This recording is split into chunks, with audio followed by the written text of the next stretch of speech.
is there's a new Yammer Communities app. If you're using Yammer, it's sort of been the redheaded stepchild of Microsoft's communication platform for a while, but they've brought it into the Teams experience with this Communities app. You can download and add that to your Teams client and experience all the Yammer goodness. It's a really full-featured app there, right within Teams.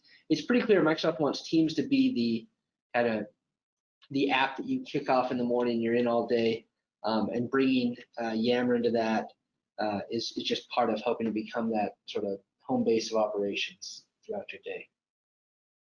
So you can see my little animated GIF there if you want. What you're saying is Yammer isn't dead. Not yet.